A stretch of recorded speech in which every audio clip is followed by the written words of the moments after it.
बांग्लादेश को 240 करोड़ का नुकसान हो गया है, वो जो भाई वर्ल्ड कप से पुल आउट मारा आईसीसी ने बर्बाद कर दिया। अब अगर कोई टीम बॉयकॉट करने का सोच भी रही है तो उसको अपना स्टेप वापस लेना पड़ेगा, बिकॉज यहाँ पर जय शाह ने जो कदम उठाया है बांग्लादेश के अगेंस्ट, भाई वो बहुत खतरनाक है। इंटरनेशनल क्रिकेट काउंसिल क्या है? बीसीसीआई है ना। नहीं मैं मानना चाहता हूँ उनको मशवरा आप देने की पोजीशन में नहीं है, आप मशवरा दें पीसीबी को। हमें दिमाग के अंदर चीज होनी चाहिए थी कि जय शाह चाहे कुछ भी हो जाए वो कभी भी इंडिया के अंदर से वर्ल्ड कप निकलने नहीं देता। आई एम सॉरी बाबू, इन्हें कोई फर्क ही नहीं पड़ता इंडिया को कि बांग्लादेश आ रहे हैं नहीं आ रहा। अब पाकिस्तान शोर मचा रहा जी, 20 करोड़ का मुल्क और शायकीन क्रिकेट को जो है ना जी बड़ा जुल्म हुआ है। भाई इंडिया तो बार बार आपको कहा है, इंडिया ने और आईसीसी ने, आओ खेल लो आओ खेल लो। अगर बांग्लादेश की टीम पार्टिसिपेट नहीं करती है इस T20 वर्ल्ड कप में तो उसको $27 मिलियन से महरूम होना पड़ेगा, जो ब्रॉडकास्टिंग और स्पॉन्सरशिप का शेयर है। बांग्लादेश ने क्या उसको कहा कि चल तू निकल, तू कौन है? लेकिन आईसीसी ने बोला है जय शाह ने कि भाई जो टीम खेलेगी आपका पैसा उसको मिलेगा। नहीं आते वर्ल्ड कप होता कितना $27 मिलियन का नुकसान हो रहा है बांग्लादेश को। उसने कहा होता तो हो जाए, लेकिन डिग्निटी जो है ना मुल्क सबसे पहले। लेकिन ब्रॉडकास्टर्स का नुकसान होगा, जैसे टी स्पोर्ट्स का कल मैंने आपको एक वीडियो में बताया था, उनका भी तकरीबन कोई 25-30 मिलियन का कोई नुकसान एस्टिमेट लगाया जा रहा है। एडवर्टाइजर्स के बारे में बताया जा रहा है कि कुछ 100 करोड़। क्या कर ठीक है बोला है। अगर आपको पैसे का परवाह नहीं है तो फिर तो मेरे ख्याल में 100% हमने हिंदुस्तान के साथ बांग्लादेश के साथ खड़ा होना चाहिए। और उसने मेक श्योर किया कि बांग्लादेश और पाकिस्तान जो कि इंडिया मुखालिफ कंट्रीज हैं उनको जिसको कहते हैं ना एम्बैरस किया। हम क्यों ऑल आउट इतना जा रहे हैं और क्यों कमिट कर रहे हैं जाके? वो मैच रेफरी वाला हमें एपिसोड याद है ना बड़ी साहब, मैच रेफरी न होगा तो हम नहीं खेलेंगे, ये नहीं खेलेंगे, खेलना पड़ा हमें।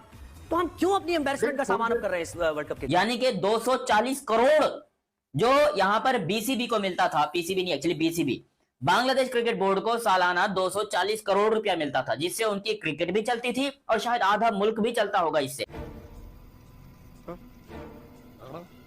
आपका 80% 85% रेवेन्यू आता है, बिल्कुल आता है, लेकिन आप अपनी मर्जी से सब कुछ ला रहे हैं, वो कुछ मेरे ख्याल से वेरी अनफेयर हो जाता है। उसको जरा डील जो भी है क्रिकेट की, जो भी इवेंट है, बड़े अच्छे तरीके से मैनेज कर सकते हैं, चला सकते हैं। इसी वजह से तो वो एक चौधरी बन के बैठे हुए हैं इंडिया साहब। मेरी बात सुने, बांग्लादेश तो इंडिया के अम्ब्रेला से बाहर आ गया है, लेकिन आईसीसी के चेयरमैन अभी भी लगता है कि अपने मुल्क का असर रसूख रखते हुए उसी को रिप्रेजेंट कर रहे हैं यहाँ पर। बांग्लादेश जो है अपने बड़ा स्टैंड किया है। मैं तो आपको कांग्रेचुलेशन बोलूंगा, मुबारकबाद दूंगा कि आपके बांग्लादेश ने बड़ा स्टैंड किया और जो है उन्हें इंडिया ने बेइज्जत करके उसे बाहर निकाल दी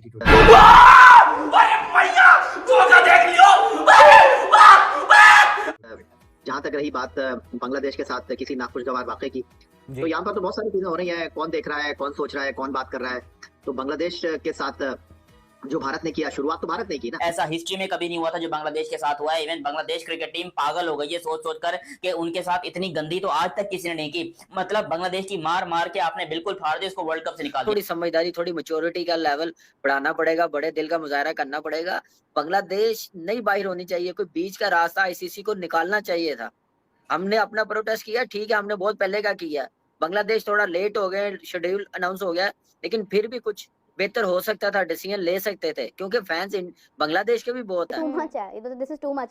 नुकसान प्लेयर्स का होगा, बिल्कुल कोई फर्क नहीं पड़ेगा लोगों को, सबको, किसी को भी, लेकिन प्लेयर्स का नुकसान होगा। ये आगे आने वाले दिनों में सिचुएशन किस साइड पे जा रहा है, वो किस हद तक जा रहा है कि सिर्फ उनके एक प्लेयर को बाहर किया है और वहाँ पे उनके सेंटिमेंट्स हर्ट हुए आपके कंट्री में, उसको आप बिल्कुल मतलब बॉदर नहीं कर रहे, बट वहाँ पे उनका एक प्लेयर, आपका एक प्लेयर उन्होंने बाहर निकाला है और आपने उनके कंट्री में जाने से ही मना कर दी। बांग्लादेश भी टीम है यार, कोई ऐसे नहीं है, नेशन की टीम है, कोई क्लब की टीम नहीं है कि आप ऐसे इजीली बाहर निकाल दें। तो मुझे ऑनेस्टली बता रहा हूँ बिल्कुल अच्छा नहीं लग रहा। किसी ने बोला ही नहीं कि भाई बांग्लादेश आप प्लीज खेलो इंडिया में, उन्होंने बोला खेलना है तो खेलो वरना जाओ, उन्हें कोई फर्क नहीं पड़ता है। अब पाकिस्तान इस टाइम चीमा सब चुप है, माशाल्लाह पाकिस्तान ने बड़ा अच्छा डिसीजन लिया मेरे नजदीक, तो कि भाई पाकिस्तान चुप करके बैठा हुआ है और बैठना चाहिए भी था। हमारा कोई ताल्लुक ही नहीं बनता है कि भाई हम अगर बांग्लादेश बैकआउट कर रहे हैं तो पाकिस्तान बैकआउट कर रहे हैं, बिल्कुल नहीं। तो आईसीसी भी हर चीज सोचता है और हर चीज सोचेगा, क्योंकि ब्रॉडकास्टर उसको बोलेगा बेटा आईसीसी बेटा ये नहीं होगा, तो आईसीसी वो करेगा।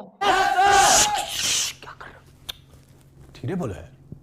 लेकिन बात लुब्बे लुबाब यही है कि एक अनफॉर्चुनेट सिनेरियो है, आईसीसी वर्सेस बीसीबी होना नहीं चाहिए था। Nobody should like this, nobody should enjoy this, nobody should celebrate this. यानी कि 240 करोड़ जो यहाँ पर बीसीबी को मिलता था, पीसीबी नहीं actually BCB, Bangladesh cricket board को सालाना 240 करोड़ रुपया मिलता था, जिससे उनकी क्रिकेट भी चलती थी और शायद आधा मुल्क भी चलता होगा इससे, क्योंकि ये बहुत बड़ी रकम होती है। 240 करोड़ की अगर आप पाकिस्तानी रुपयों में कन्वर्ट करेंगे तो ये ऑलमोस्ट बनते कोई 700-750 करोड़ जो है ये बनता है। तो ये बहुत बड़ी रकम है पाकिस्तानी रुपयों में अगर आप देखेंगे। लेकिन ये मैं बांग्लादेश की बात कर रहा हूं कि उनको 240 करोड़ का बहुत बड़ा नुकसान। नमस्कार दोस्तों, T20 वर्ल्ड कप 2026 को लेकर एक बड़ी खबर सामने आ रही है। बांग्लादेश क्रिकेट बोर्ड यानी पीसीबी को इस फैसले की भारी कीमत चुकानी पड़ी। रिपोर्ट के मुताबिक T20 वर्ल्ड कप 2026 के बहिष्कार के बाद पीसीबी को करीब 240 करोड़ रुपए का रेवेन्यू लॉस झेलना पड़ा है। इस खबर के सामने आते ही पाकिस्तान के दिग्गज क्रिकेटर रमीज राजा और वसीम अकरम भी पूरी तरह हैरान रह गए। रमीज राजा ने कहा कि T20 वर्ल्ड कप जैसे बड़े टूर्नामेंट में बाहर रहना किसी भी बोर्ड के लिए आर्थिक आत्मघाती कदम होता है। वहीं वसीम अकरम ने साफ कहा कि क्रिकेट आज सिर्फ खेल नहीं बल्कि एक बड़ी इंडस्ट्री बन चुका है और ऐसे फैसले खिलाड़ियों के भविष्य को भी नुकसान पहुंचाते हैं।